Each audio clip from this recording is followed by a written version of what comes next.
Hey everyone, how's it going? Zach Grant here, local food system small farm educator in Cook County. I'm out here today at one of our new pilot demonstration sites. I'm in Dalton, Illinois, right next to the Melanie Fitness Center behind me here. And we built out this new demonstration site here. We're going to do some programming from it, some season extension programming, as well as just any other sort of urban farm related programming. And I'm just going to show you a little bit about what we did here today and some possibilities in terms of being able to set up a urban farm site even when you can't actually use the soil that you have at the site itself. So we'll go ahead and check some of that out right now. So here's the site. You can see one of our 4x8 foot mini tunnels in the background there that we built out. That was a day-long workshop. But we have two other raised beds, 4x4 that you can see in the background there. And then we have three approximately 30-inch by 16 to 8 feet foot raised beds that are non-structured. And then this is going to be, this pile right here is actually going to be a couple other 15-foot by 30-inch wide beds. So this site itself is actually right behind one of the Village of Dalton fire stations, and you can see there's a paved blacktop area. And you can see here as we transition to the garden site, there is a grassy area, but this actually, you can't really see it very well in the background. Maybe I can zoom in a little bit to show you. In the background, you can see that gravelly area back there. So when we did the site assessment for this site here, we found out that this was actually an old pumping station for this large water tower here.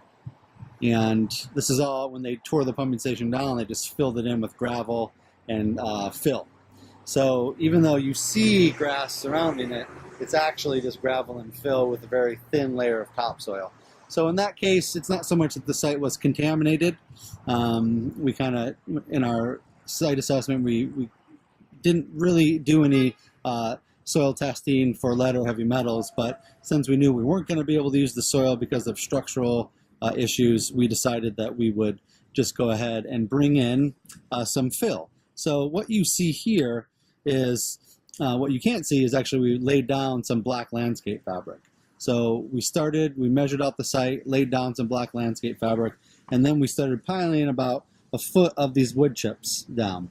So we just had them drop off. The village was kind enough to drop off a couple huge dump loads of wood chips, and we spread them out. And then we bought some nice compost and soil that you see here. This is about 12 yards. We really only needed about 10 for this site, but we had them bring 12, and we had them dump it right on the wood chip pad. And as you can see, we spent a little time starting to form some of these beds, about 18 inches to 2 feet high on top of the wood chip pad. And so this soil, we're finished for the day right now, but we're just gonna go ahead and let this settle. It'll rain a little bit, let it settle. We created this little moat around the outside of it, so if there is a heavy rainfall, the soil just doesn't wash away. It'll kind of hold it in place. And we're just going to kind of let this settle, and then we're going to reform the beds. So this is just an example of how you can actually, form an urban farm garden space or commercial production space, even if you don't have a native soil that you can work with. So this definitely cost money and took time and energy to put this in place. So if you can use the soil, go ahead and use the soil. But if not, you can go ahead and set up something like this. So I just wanted to show you a preview of what this looked like, and we'll bring you some updates as we complete this site.